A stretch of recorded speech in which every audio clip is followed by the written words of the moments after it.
Now, therefore, for a manufacturer, for a producer, for a marketer, how does one go about analyzing the global market opportunity? Usually, you begin with what we call a step analysis. That's a general environmental assessment. Let me just take you through the full form of step. The first thing is to look at the social, demographic environment.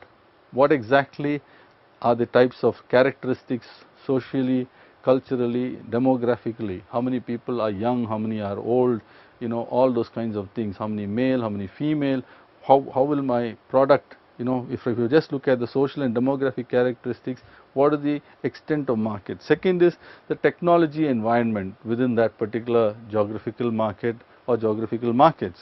The third is the economic environment. Today, many people might be loath to go to some place like Greece because of all the economic problems it has, but they may not be loath to go, say, to China for certain new luxury products. The political and legal environment, is it stable? Are there risks, of going there? A lot of people today may be a little worried about going to countries like Afghanistan or Yemen or Somalia, given the very turbulent kind of political and other kinds of situations. So, there are several factors one must first consider. The first way to just have a quick overview of the general environment and see whether it is basically conducive and amenable to your products. Then one might consider doing a detailed market analysis in several ways. A significant amount of secondary research, that is research where you don't actually have to go out into the field and collect the data, can be done today courtesy the internet, etc., sitting right here. You don't have to go anywhere. Sometimes people may say, I need to get a feel for the ground reality. You could consider using a local research agency in the country of your choice. The reason for doing such primary research, either by using a local agency or by yourself going, sending your people to have an idea of what's happening there, is to get a much better idea of the nuances, cultural issues, the commercial context, and so on and so forth. So it becomes very, very vital input for you to make decisions.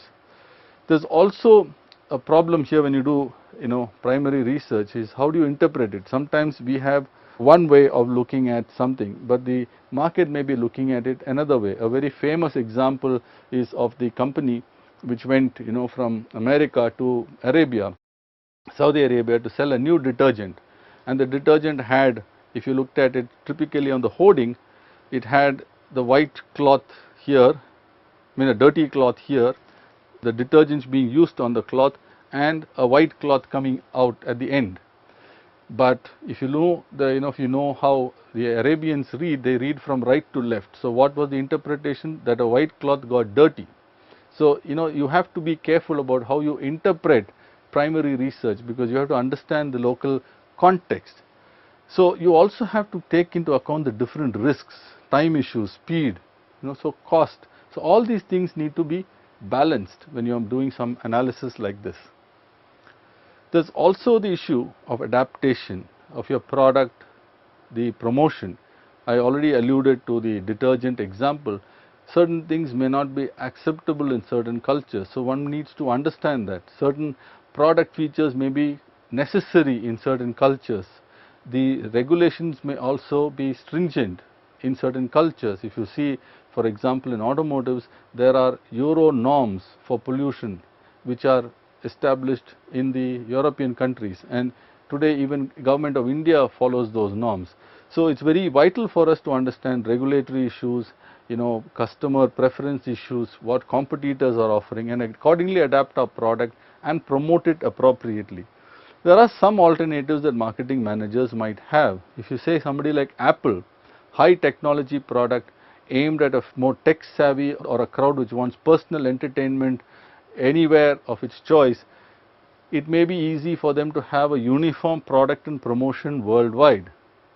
Or if you are a music company, what you sell through of Lady Gaga or Britney Spears or Justin Bieber will not change significantly.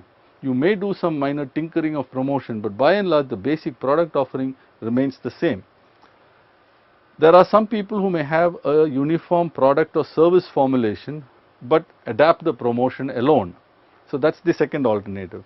The third is only adapt the product, keep the promotion more or less similar. You have that sometimes. For example, today in India you will find certain cosmetics retain many elements of international promotion, but the product may slightly be adapted because of the skin tones that Indians might have, or the hair quality of Indians may be slightly different from, say, of the Caucasian. Some people might say no, we need to adapt both, and you have seen that in, for example, the case of KFC, which has a vegetarian menu for India and promotes it quite differently than how it promotes it, say, overseas. McDonald's has created a whole bunch of products for India, the paneer burger, the McPuff, and all those vegetarian alternatives which it doesn't have in many other parts of the world, and it promotes the paneer burger and the McPuff very aggressively in local markets. The pricing too has substantially changed for India. There are some people, like I have talked about McDonald's, who develops new products. You have many other companies, car companies like Ford and Hyundai, who have actually developed products for India, and there are several others who have done that as well. So there are several alternatives for us, and we can learn from the examples, the mistakes, the successes of other companies when we embark on our own journey of going global.